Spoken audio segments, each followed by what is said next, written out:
Good evening and welcome to another episode of the San Antonio Soccer Roundtable. We got a guest with us this evening from the Lady Samba team. Actually scored the first goal in the UPSL W season. Angelica Durland, thank you for joining us tonight. How are you doing this evening, Angelica? Doing good. Awesome, awesome. We'll get into your goal here in just a little bit, but first we just wanted to kind of tell everybody who you are and everything else. So tell us a little bit just about where you grew up, where you played high school, and all that good stuff. Okay. Yeah, I grew up here in San Antonio, and I played at Byron P. Steele High School, and yeah. And now you're playing college soccer there for Cisco, is that correct? Yes, I played there for a couple of years, and that was about it. Then I pretty much just do some classes here. Sure, yeah. So now have you played forward your whole like career or whatever, or is that new to you? Um, Most of the coaches put me outside mid because I have a lot of speed and endurance as well, just to get the ball up the field. And for forward, my coaches just put me there just, because I have speed as well, and I guess foot skills as well. So that's kind of, it's an option. It's optional. Well, yeah, you definitely have the speed. I want to show everybody the goal that you scored. We'll get into the game here that you guys just had recently against the Lady Coyotes in just a second. But you mentioned that speed, so I just want to show everybody kind of what you're capable of. Now, I'm watching the goal right now, and I don't know what's more impressive, the shot that you had on target or just that first little cutback, that you did in order to get that open space. What was it like scoring that first goal there for your club? It was amazing. First goal scoring for Salem FC. It's pretty big for the start of the season, and yeah. How are your ankles feeling after that second tackle there? It looks like you almost got tripped up there pretty bad. They're fine. I'm sure you're used to it. With that speed comes a lot of hacking, right? Yes. All part of the game. Harry, I know you're also here with us this evening. My bad, man. Welcome to the show. I just got a little distracted here. How are you doing this evening? Doing well here. So, I guess my main question is, obviously you graduated a few years ago. The soccer scene for women here, especially this last couple of years, has just exploded. When you graduated high school, did you ever think that for women's soccer, there would be this many options, for players, not only like yourself that are, just out of college, but for young girls coming out of high school and stuff like that? What are your thoughts on the growth of the game here in San Antonio? A lot of the girls in San Antonio, they have a lot of talent. We have, our city's pretty big. And there's like many ladies that have a lot of talent as well. So. Well, let's talk a little bit about the game. Obviously, you were the first goal scorer. I take it that was pretty early in the game that you were able to get on the board for Samba. Yes.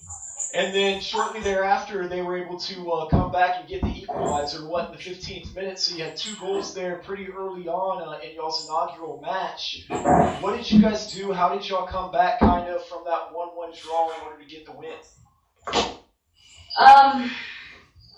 Well, after I shot mine, the Lady Coyotes, they scored another one, and we got kind of antsy, and I was trying to put some more in as well as we go through the clip. And for the second half, we were kind of just, kind of like predicting on how we're going to score the other one. And one of the girls on my team named Andrea, she scored it with her header, and it was pretty awesome.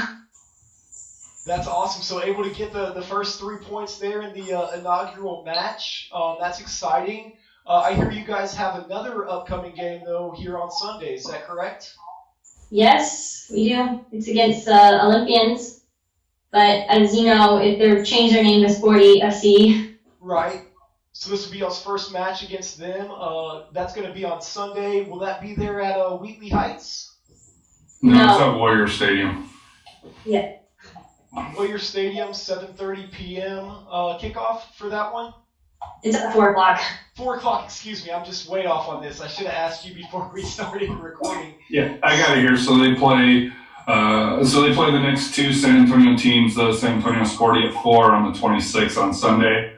And then following on the 1st there, they play the 4 o'clock game for Alamo City's home opener as well. So, Samba ladies are the road warriors, it seems like, for everybody before their home opener, which I believe is the 22nd of June, where they'll return to face Coyotes FC there at Wheatley. So, and that game will also kick off at 4:30 as well. So Sunday, 4:30 there at Warrior Stadium, you can see Samba, Lady Samba, take on Sporty FC there at Warrior Stadium. So obviously no San Antonio FC game here in San Antonio this weekend. So if you're looking for some action, you've got the game that you can attend. Angelica, before we let you go, is there anybody, just coaches along the way, anybody that you'd like to thank or give a shout out to? I got a shout out to Coach Augie because he's been there with me ever since club, because I played for club for him, and he's pretty much like guided me throughout the years, and so I have to thank him pretty much a lot. No, Coach Augie's a great guy, and I get all the respect and everything that you all have for him. Everybody that I've talked to has a lot of love for Coach Augie, so he's a special character, that's for sure. Well, Harry, did you have any other questions or anything like that before we let Angelica go back to practice so that she can get there with her team? No, I thought she did a wonderful job, and like I said, Harry, can't wait to have her on. The next time, when maybe she's got the hat trick or a brace. So. That way she can explain those as well.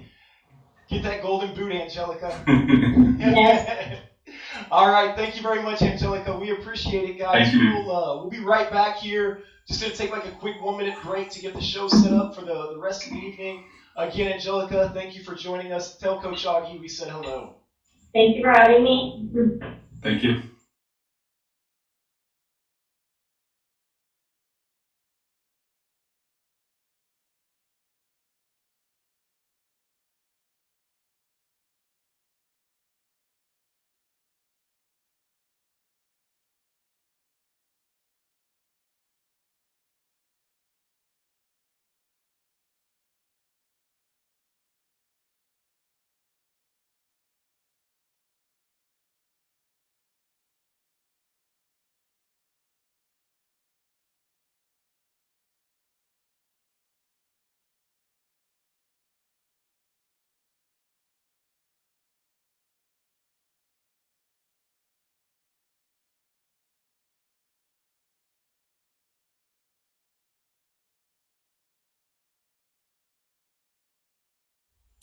So that was Angelica Durland from Lady Samba with their first goal that you saw. Beautiful goal. We'll show that to you guys one more time just in case you missed it. Like I say, that little cut back there, you can see the speed that she displays as she just pulls away from everybody.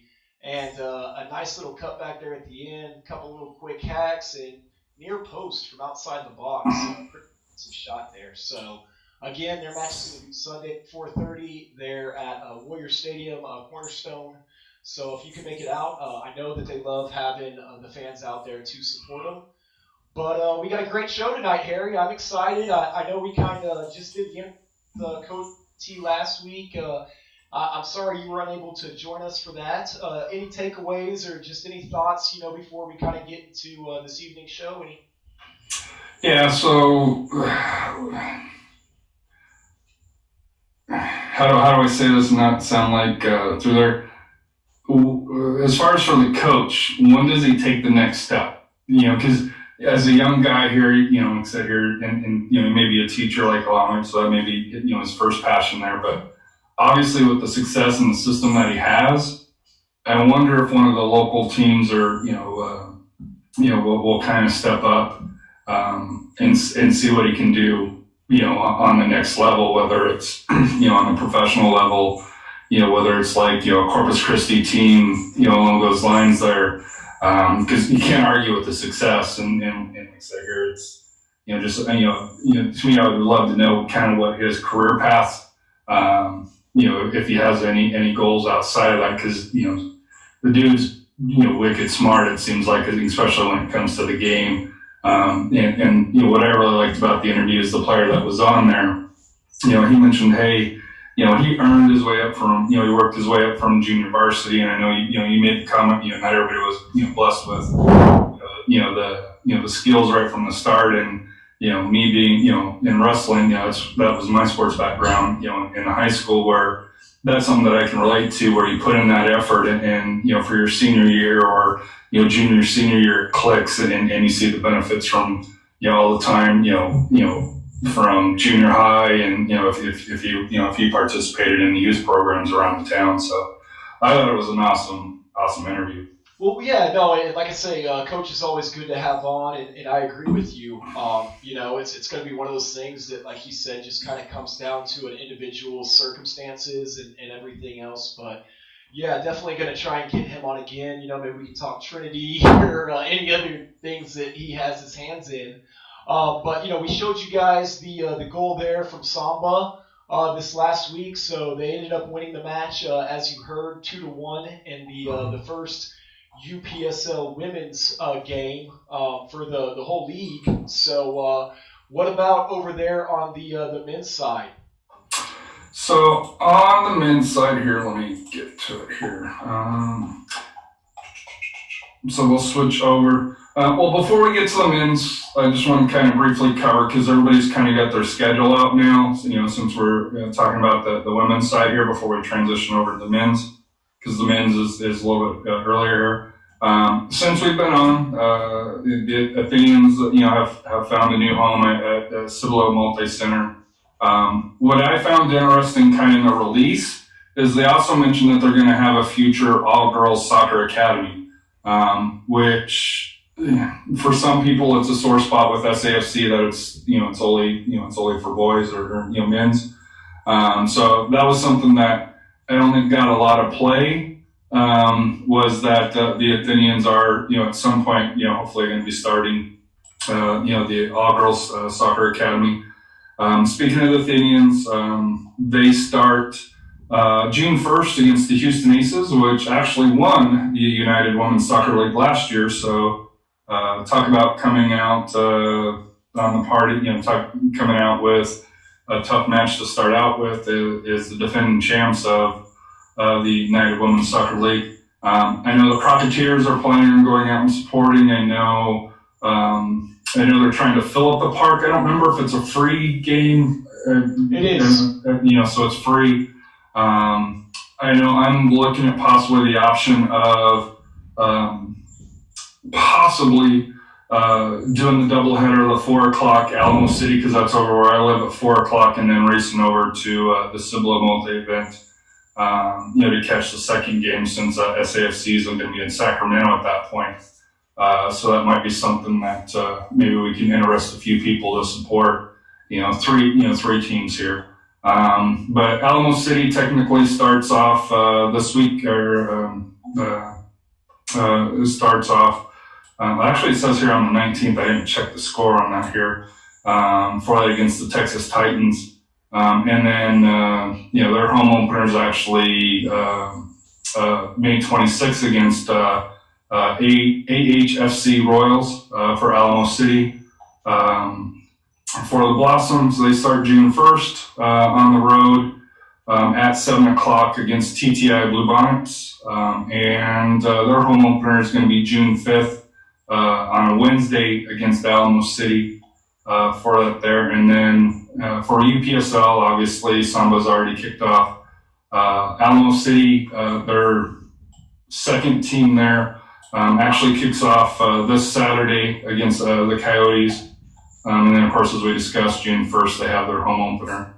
And, of course, Samba's already started, which we talked about here, and their home opener is going to be the June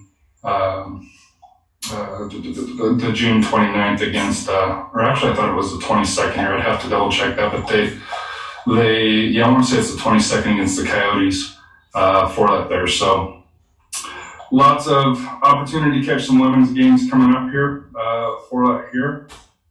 As far as the men, as I don't know if you've looked at the men's UPSL Central Conference standings. Unfortunately, the FC Knights have already departed, folded. For here, there's a tweet out from the UPSL Central Commissioner.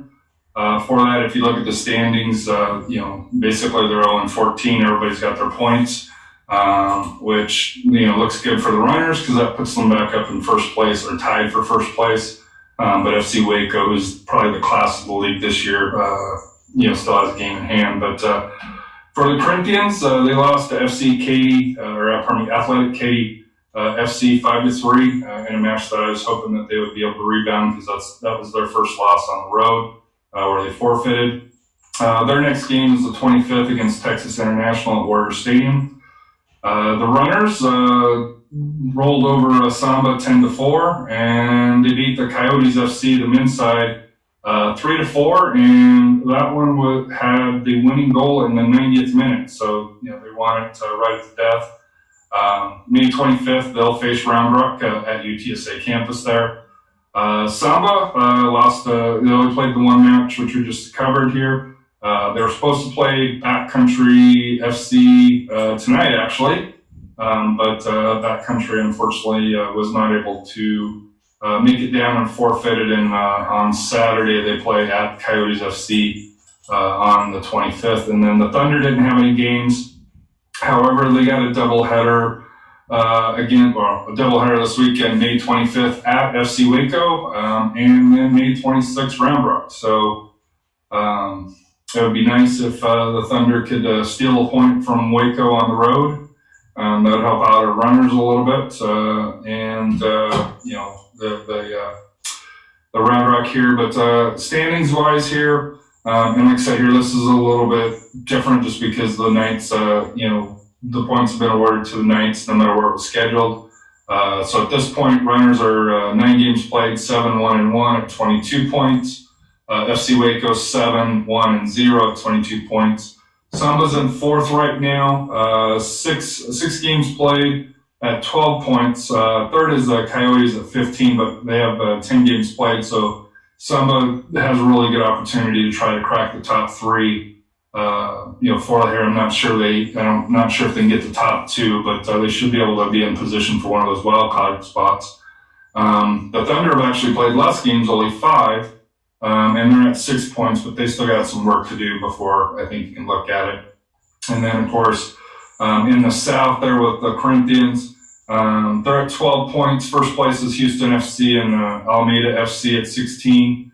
Although they've got, Corinthians have got a game in hand on them. Katie's technically in 3rd place, but they've got 8 games played at 13 points. So it looks like we should have some postseason action, and you have to really start thinking about that now because, in the Central, in the Heart, there's only 14 games, and most teams are, around that 9-10 level here. With the exception of the rainouts, and the South has 14 games as well, so they're right at mid-season. So still some work to do. Yeah, and I got to see the Bernie Thunder play against the Coyotes. They're a very physical team, so I know that's going to be a tough team to beat there in the Central Conference. It seems like this season. FC Waco also, a really tough team. So it'll be interesting to see, how those top 4 shake out, as you mentioned. But it is getting a lot closer to playoff time for those guys. So things are going to probably start to heat up for them. Looking forward to seeing some more matches for the UPSL action. Speaking of UPSL action, there was a lawsuit. Yeah, our 2 leagues we cover, they're not playing nice all of a sudden. We get them mixed up all the time here on the San Antonio Soccer Roundtable. I forget if we were just talking about the UPSL or the USL. Tell us a little bit about this lawsuit, Harry. So evidently it's a trademark is how they're saying it, but I really think it comes down to more about protecting what's a pro league and what's not a pro league. Depending on who you talk to, some say, hey, it's legitimate. Some say it's frivolous. And there's everything in between. My initial thought was, I wish we had real leadership at USSF that would kind of take the lead on trying to eliminate some of these lawsuits. Because really, if you look at it from USL side, they're trying to protect their funds, protect the money. And if you look at from UPSL side, and I guess the issue kind of comes into where they're using Pro Premier and stuff like that, where how USL is interpreting it is, they're saying that and they say they're a semi-pro team, which is what they are. I've yet to hear Samba or anybody say, hey, they're a professional team along those lines. But if you're looking at, just the schedules where it has Pro Premier on there, I guess you could lead it to be, but if you actually know the teams, if you actually follow it, there's, it's a different class. So Right. It's, and I've had discussions with, people on both sides of it. And, to me it kind of feeds into, USL, MLS are trying to, call it what it is, bully the lower leagues, the non-professional leagues into whatever. One interesting thought that I thought is that it was a way to kind of maybe try to force a semi-merger between them, because there are some connections between UPSL and USL. I don't know if I really buy that, but Well, the thing is it's a lot easier for USL, I think, to afford this lawsuit than what it is, quite honestly, for the UPSL. The cost of representation. It's about the money, and this is, to me, a lot of people say it's very similar to, was it the NASL lawsuit here, or where they're talking about the the infringements on there. But we've heard stories where USSF doesn't want NPSL, their pro league. It's not a pro league, to be able to use the word pro in it. Because it gives that presence that it's a professional league when technically it's not covered by USF, who is the one that covers it. They're trying to go through the amateur ranks, to be able to get certified. So it's just more of a mess. It's if you follow Professor Banks, and I can give you his Twitter feed. He went through and did a really good good breakdown of it here, and it's at PROF Bank. Stephen Bank, he's a professor at I believe it's UCLA that he does, but him and Mickey Turner are real good when it comes to that. But it's just more of a mess. It's as somebody that covers both leagues, you and I both know that you and I may get them confused a little bit, because if you look UPSL, USL, they're very similar, but well, look at WPSL, UWS, NWSL. I mean, they all have W's, P's, S's, and L's. You're gonna have soccer typically. You're gonna have you're gonna have world. There's always so many things. It's I think it's petty, by USL to do it. I can kind of understand why they're doing it. I just don't. I don't think it helps the game. And to me, as as a fan of soccer, and more lower league soccer, because I don't think MLS's goal is to help the game. I think USL is trying to grow it. I think UPSL is definitely trying to grow it more on the grassroots, and PSL. There's always so many acronyms that you can use that talks about soccer. Right. So you're gonna have some cross, but if you look at the symbols, they're not even close, as far as like a traditional trademark thing, et cetera. I think it's just more about money. And, the other issue is, UPSL's been around for years. This isn't something that just started. Right. The problem is UPSL is starting to develop that foundation, starting to develop, that credibility for, in my opinion, the Division 5, which I know we don't have. And USL's, because they're not under the quote unquote USL umbrella, I think that's where they're trying to, squash it down, unfortunately. Well, Thomas St. George has a good question for us here on Twitter. He said, do you guys think all these teams will survive here in San Antonio, even as AFC numbers are down? I'll answer it first just because I've kind of had a second to think about it here. I do think that these teams will continue here in San Antonio. When you look at what these clubs require and what these outfits require, there's no lack of players for these teams, as evident by the number of teams you've seen form here, just even in the last season with the new Sporty and the Athenians coming back, and Alamo now with 2 teams, and so you have the addition of 4. And I feel like some of these lower level teams, obviously they thrive on fan support. They want you guys out there to watch the games. The girls want y'all out there to watch the games. But I don't feel like it's as dependent financially on the fans coming out. Harry, what do you think? Do you think all these clubs can last here in San Antonio? I think it depends on sponsors. I think SAFC will stick around, Of course, just for the fact that I think Division II UPSL is growing, and I think if you look at the numbers, I think SAFC is making money on the football program, depending on what the city and county are charging them. I think they probably most likely have a sweetheart deal. And I know that's something that you and I may discuss a little bit later on is, sure. Is SAFC starting to penny pinch for X reason to maximize profits? Really just to maximize profits. I don't think they're losing. But I think there'll be some rotation. I don't think, as we've seen with the Blossoms, they're going to be around because they're funded by the academy. I think Alamo City's going to stick around. They're running 3 teams starting next with the fall with the men's team, but they're going to be backed by the academy. Samba's backed by an academy. So I think you're kind of seeing a trend there. Backed by an academy. If you're backed by an academy where you're going to have that framework and that I don't want to say it's income coming in, but where you got players used to paying to play for them, I think you're going to have that. I think at the UPSL level, I think there may be 1 or 2 teams that turn over like the Knights, where I don't think that they have that academy foundation.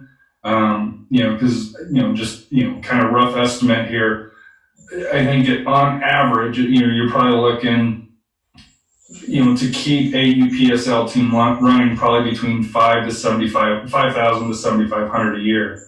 So and that's without paying the coach anything, obviously. Right. That's just to field the squad. But that's the field squad and league expenses and stuff like that, and basic travel around here. Now, if you get Open Cup, if you get national playoffs, of course that's could be some added expenses for there. But I think for 5,000 to 7,500, 5,000 to 7,500. Depending on if you can get some sponsors, if you can get some income coming in, and that's why I kind of wonder and why I think it's going to be important for the runners, if they can try to get their own facility outside of UTSA where they can start to, maybe charge $5 a ticket. That's going to be, even if it's $50 coming in, if you can help cover the referees or along those lines, that helps the bottom line. So, I think that you're going to have a solid core. Will all of them stick around? I do think there's going to be some rotation just because it's lower level soccer, and we see it at D2, we see it at D3. It only magnifies at this level. Yeah, and Bat County, obviously, another one that, not really sure if they're going to be able to field a squad or not. But I do feel like the San Antonio teams are pretty strong in terms of, just their development. So we'll wait and see. But I do think the Crocketeers, with their announcement, Thomas, if you're still watching, was pretty amazing that, not only are they going to support SAFC and be a supporter group for San Antonio FC, but they're also starting to branch out now, if you guys missed it, and support some of these other UPSL and WPSL clubs as well. So, I think, as a member of the Crocketeers, I think they made the decision that they're going to try to support the Athenians.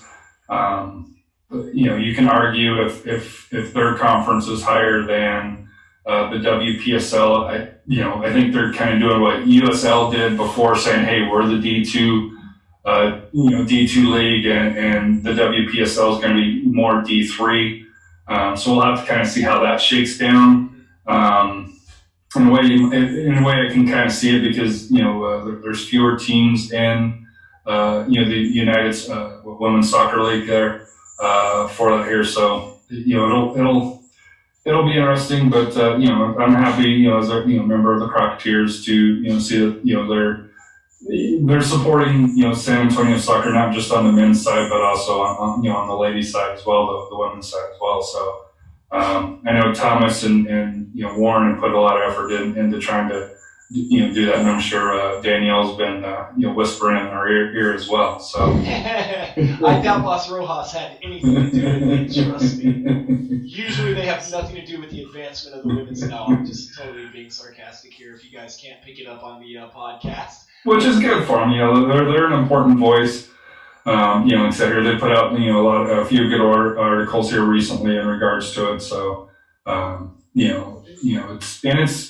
it's the challenging aspect to get.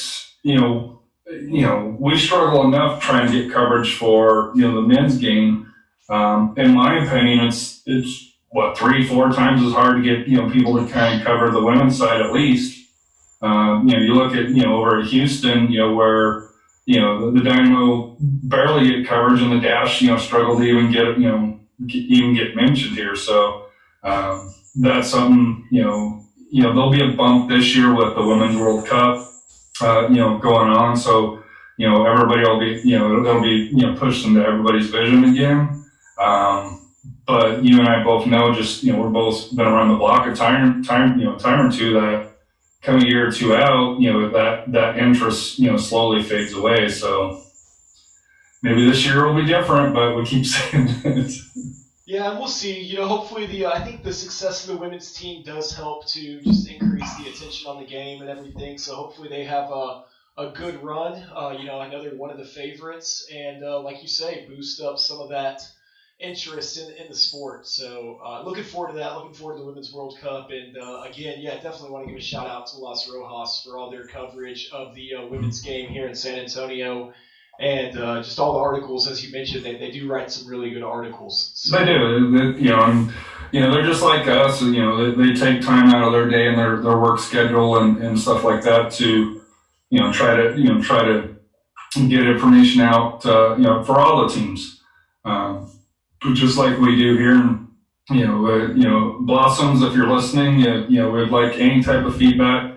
I know Alamo Cities, we've had a few communications, and I'm going to try to make it out to their, to see them, at least take my kids out there, because I live right near there. So, that'll probably be the one that I go to, go to Samba, that's across town. So, it's a little bit more of an effort to get out, but I try to, at least go out once or twice a season out to there.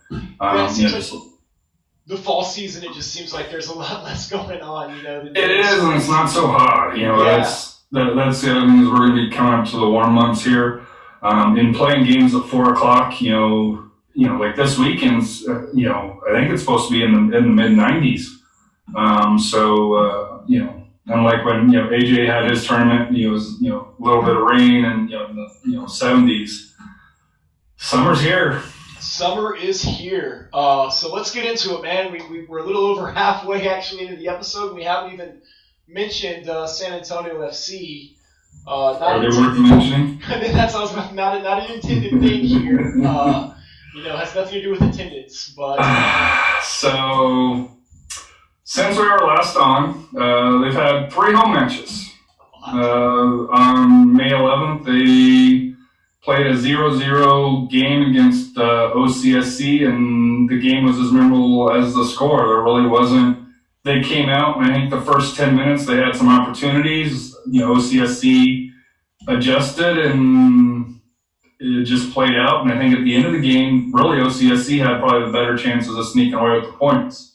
And that's what I felt like too. It was almost one of those games where we've seen them so often, and you just wait for the final whistle and hope they don't put one in there, an extra time or something like that to go away with 3. So I felt like I was definitely happy that we walked away with a point in that one, because I felt like, towards the end there, we were kind of just holding on.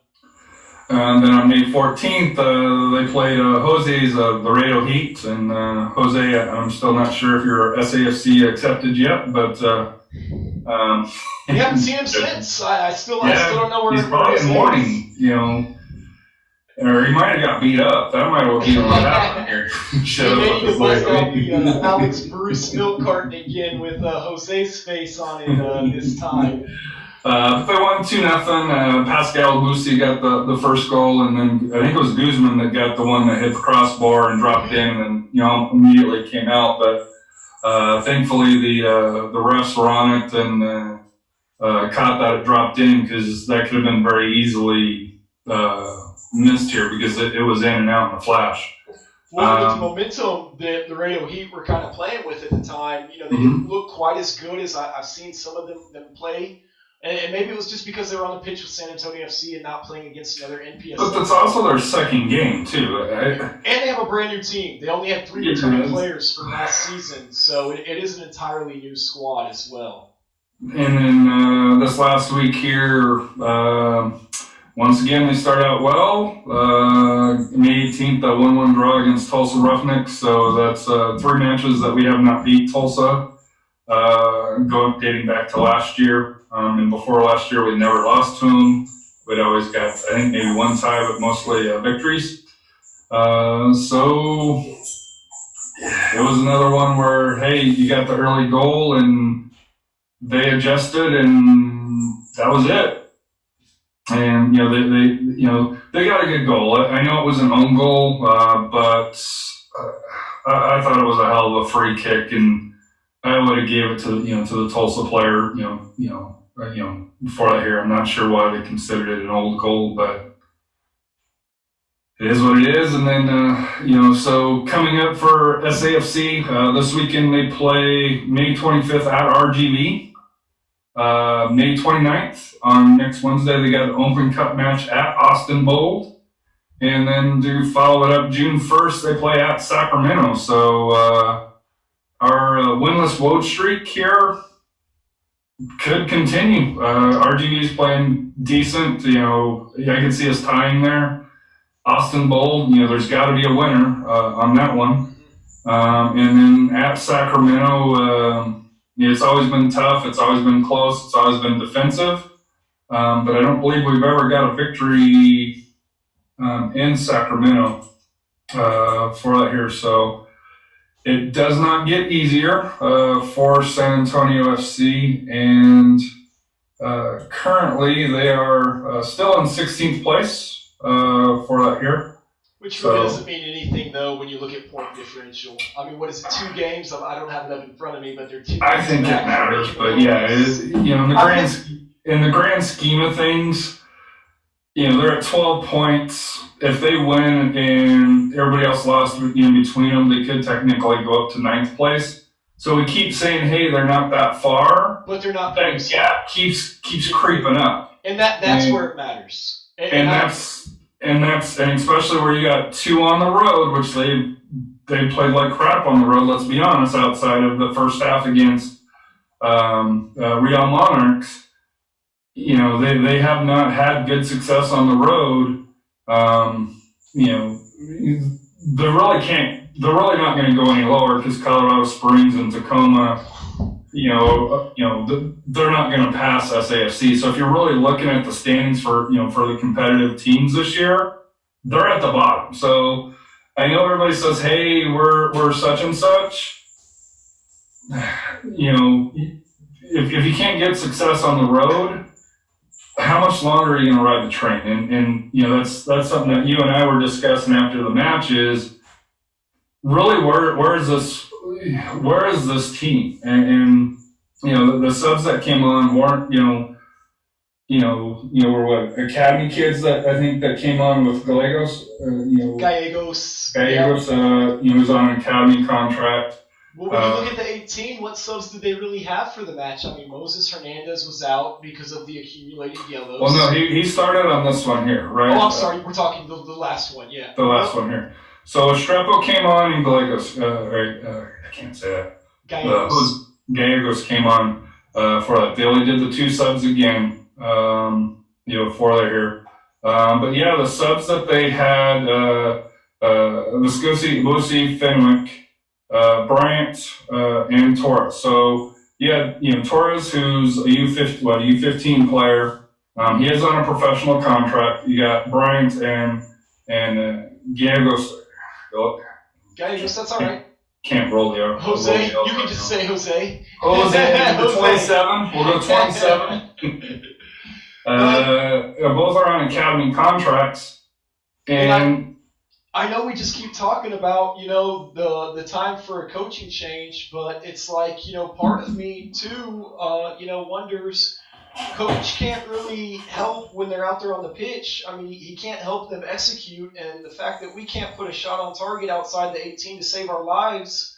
I mean, Coach Powell can't go out there and shoot for him. I mean, so I guess I get with some of the tactics and things like that, where I think people have more frustrations with him from the past. It's the past. It's season. But I think with Coach Powell, it's more we keep doing the same thing. Or it hasn't been, it's, and even on this game, it's like, hey, take it up the sides and then try to cross it in. You saw Perano attacking through the middle a lot. But he's the only one, though. So who else is supposed to play? Who else is supposed to do something? That's the question. He can't make the passes for him. He can't sit there and make the runs for him. And I think that's something that you and I, when we were talking about the roster, where's the depth on this team? And I think that's to me, I think that's got to be a question is, hey, I'm all for Bryant, Torres, and Gallegos getting time. I'm all for that.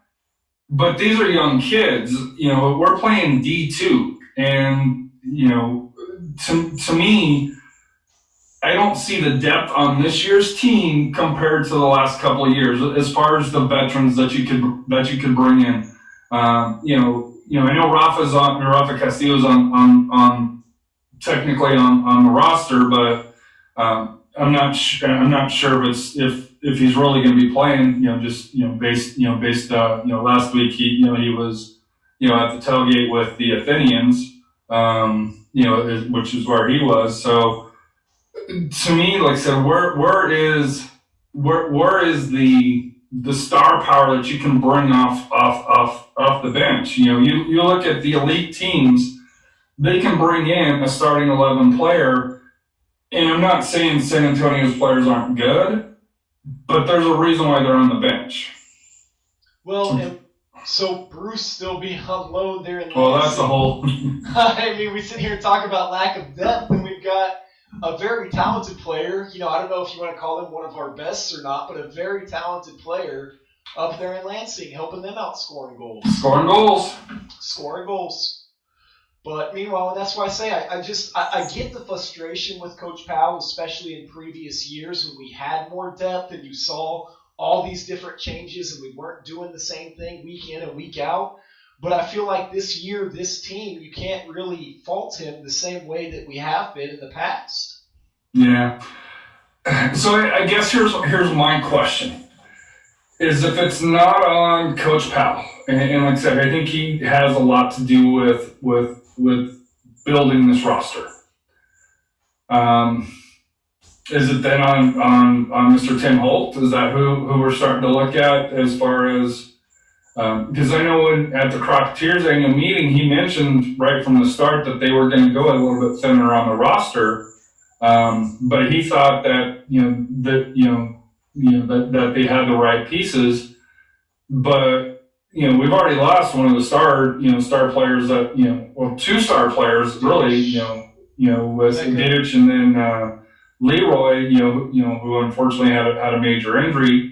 Well, who knows when Pekka's going to be back? Yeah, Pekka. So they've been hit by the injuries, but to me my question is San Antonio is not a switchbacks, because that's some of the frustrations with the switchbacks, and the coach came out and said, hey, our hands are tied, our roster is what it is, we can't do any more.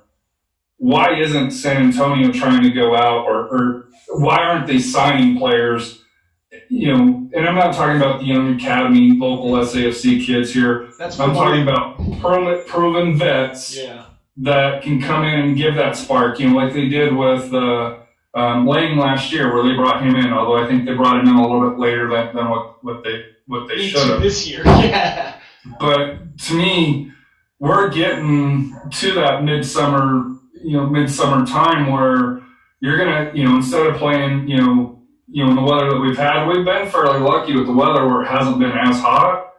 But it's going to start to get hot where you're going to need that depth for player rotation. And I don't see the talent on this side here as being equal to what we've had before. Well, and we've got, another 3 games in 8 days after just playing 3 games in 8 days, with the Open Cup. So it's like, heaven forbid we have any success in that, because I just don't know how, like you say, with the lack of depth, they're going to be able to manage the minutes, especially as the temperatures continue to get hotter. And you're going to start having card accumulations. You're going to start accumulating little nicks and injuries. We've already seen Guzman being out with nicks and injuries. Pirano, who's the little spark plug, although, you got to wonder when he finds the net, because he's had some opportunities, and let's just put it this way, he hasn't took advantage of it as of yet. We're going to save that one for another day, because I have some thoughts on Pirano. I want to confirm them, and I need to go back and look at some film before we break this down. But I agree with you there. He's been struggling a little bit, in my opinion. As fun as he is to watch and everything. The final third. The fights what do you do with it afterwards? I mean, it's great if you beat 2 guys, but then if you turn the ball over, what did you accomplish? Now, you could argue that his footwork and his ability draws defenders away from other guys, making them open and creating chances, but if you're not dishing the ball off to him, you're not creating chances. But we're going to save that one for next episode, because I'm going to get some game film, because I know with Pirano, if I don't have facts to back it up, we're just going to start getting playing here real quick. Dude, anytime SAFC puts him up for fan of the game or player of the game, he wins. So yeah. No comment on Pirano right now, but we're going to have that discussion next week. And I love Pirano. I think he's the creative piece that we need. He is. I just think, we'll share our thoughts here a little bit later. But I think the bigger story from the Tulsa game had nothing to do with what's on the field, but more what happened, or let me say what didn't happen in the stands. I know where you're going with this. The attendance was only 5,704. No, it wasn't.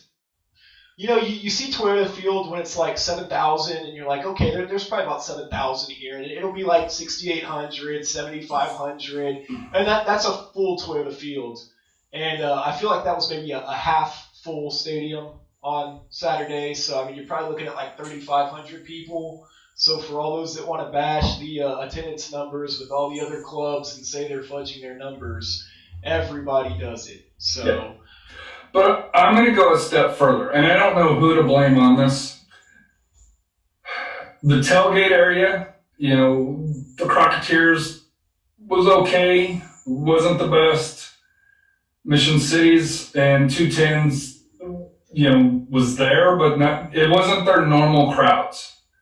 So, and I don't know what's happened, I know supporter groups have drama, so keeping that aside here. But if SAFC is starting to lose the supporter groups, the supporter group members, if they're not turning out, how, the walk-up crowd isn't going to be there. And I know on social media, and this was a concert, that they had with the Clocks, which was was a good concert. It wasn't a star act, don't get me wrong, but me and AJ went, and it was fun, and they did their show. But to me, I'm not seeing the buzz around SAFC, not only in the stadium, but out in the tailgate with the supporters.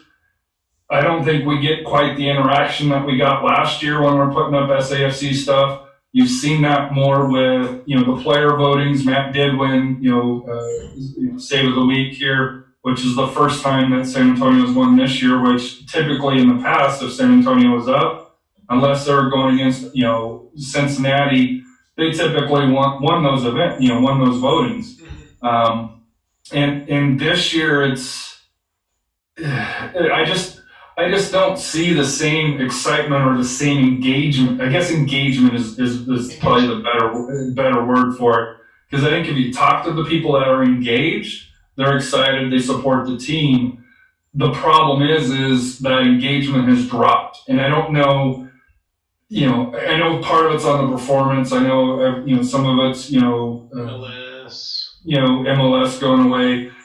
Some of it has to do with, SAFC kind of creating the one supporters area and kind of, in my opinion, stripping all the supporter groups of their individual identities and making it, hey, an SAFC supporter group area, which I understand their game plan, their idea, but I think you lose a little bit of the, Mission City, you lose a little bit from 210, you lose a little bit of that identity from the Crocketeers.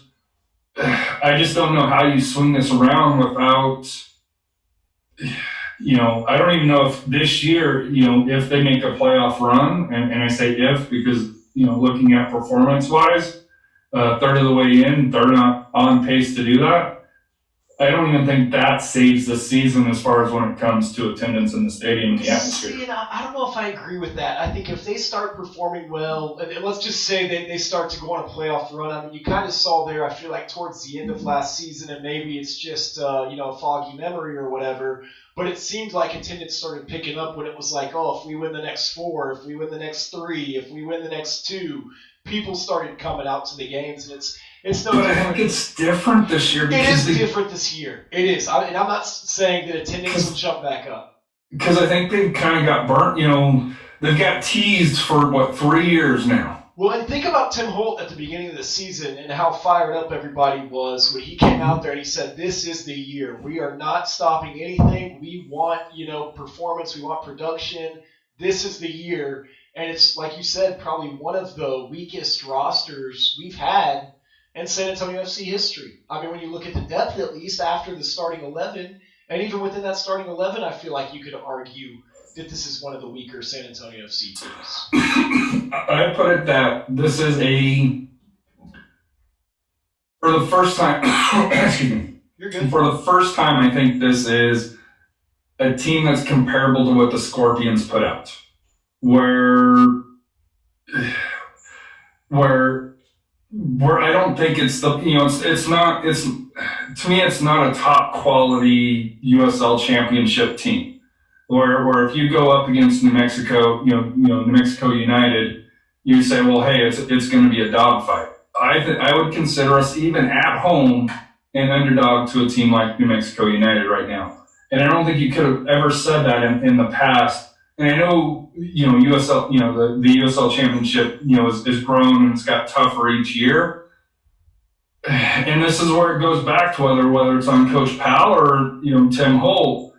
Are they not adjusting to the rising level in, USL play? In the USL play? Because I feel like we've kind of reached that plateau, and then we haven't took the step like Phoenix Rising has, like New Mexico has come out of the gate here. Heck, Austin's even, if you look at the standings, they're outperforming us, as well. So, I think this is going to be I don't even think the results are what's pivotal right now. I think are they going to bring in somebody that can be that spark?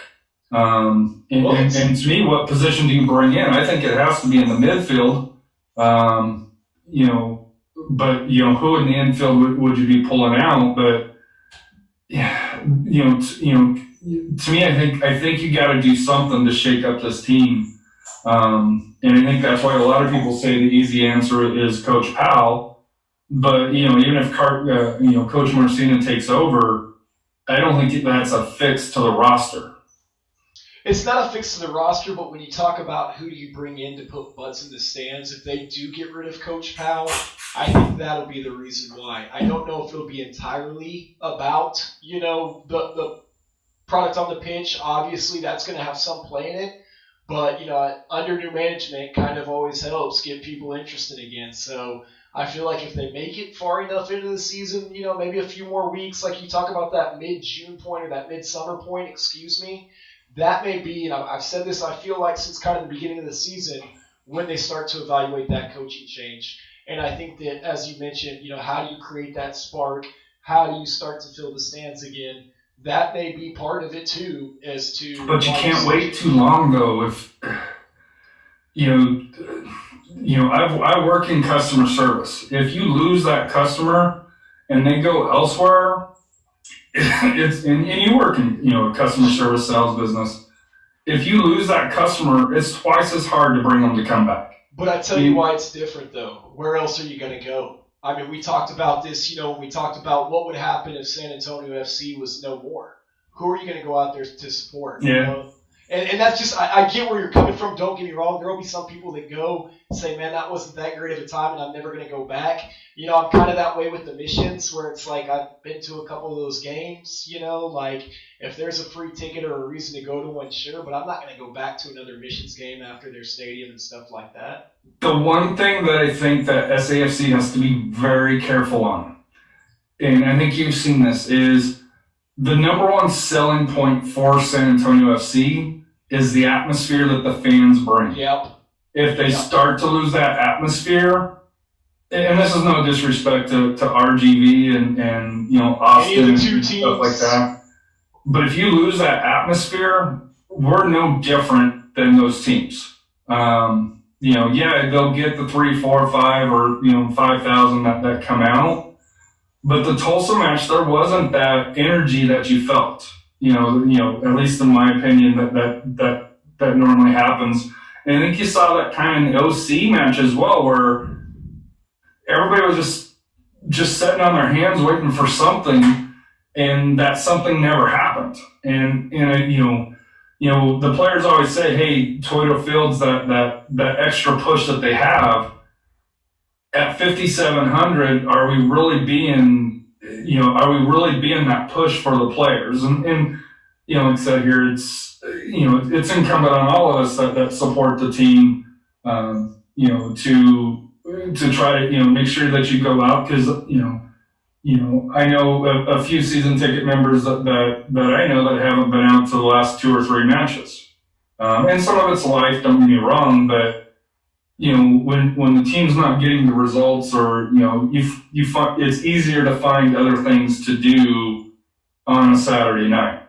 Right. And, like I say, I think, and I don't want to get into this too much right now because we're going to have another discussion on some of our thoughts on San Antonio FC as a whole and just the longevity of the program and the direction that we think they might be going. So I definitely want to get into that some more after we've had some discussion and done some more research on our next episode. But we're kind of coming up on the 60th minute mark right now.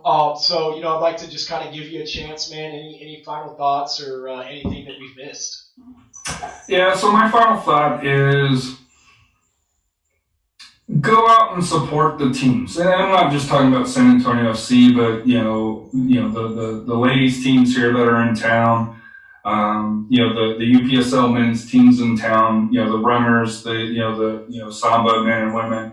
A lot of, it's 2 hours out of your time here, but it makes a huge impression, number one, on the players that are playing, but number two, for the viability of soccer here in San Antonio. And outside of MLS going to 40, we may never ever go to MLS, which personally I'm fine with that. But we, if you get the opportunity to go out and like I said here, I'll try to be a little bit more, posting of schedules for all the teams here. And like I said, I know, you do a good job of posting articles on there. And I guess that's something that I should probably try to do, even though I don't think I'm a good writer. Hey, I'll edit it for you, buddy. But that's something that's, but with Soy Saf, with Play of the Game, with Las Rojas, there's a lot of people that are dedicating to where if you want to find the information, and obviously if you're listening to this show, you probably already know, but for those that are just tuning in, because for that here, just go out and support. I don't care who you support or if it's just a game or two, that adds up. Absolutely. Yeah. And so for me, for my final thoughts, I just wanted to give a shout out to Rafa, his boys in the Alamo City shootout there with Mission City YSO IME. Won the Alamo City shootout for the U19s. I got to go out there on Sunday and watch the match. Yeah, he's got some talented kids, man. I think they ended up winning the championship 6 or 7-0. Because I missed it. Yeah, they scored the first goal in like 2 or 3 minutes. Very fast, very attacking team. So it was a lot of fun watching those boys and getting to see all the smiles on their faces, holding up that trophy, which is always fun, and just kind of getting to see Rafa there in his natural setting as he was coaching his players and everything. So just wanted to give a congratulations to them and a huge shout out to them on winning the Alamo City shootout. So are we going Rafa for coach SAFC now is what I'm hearing? I think he's working on his last license that he needs, but yeah, we'll start a push for that here on the San Antonio Soccer Roundtable. Rafa for 2020. I'm sure that'll go well for him. Might be a little confusion if we're talking about Castillo or Castorina, but all right. Rafa C, can't go wrong. Rafa C, there you go. We'll just say Rafa C and nobody will know.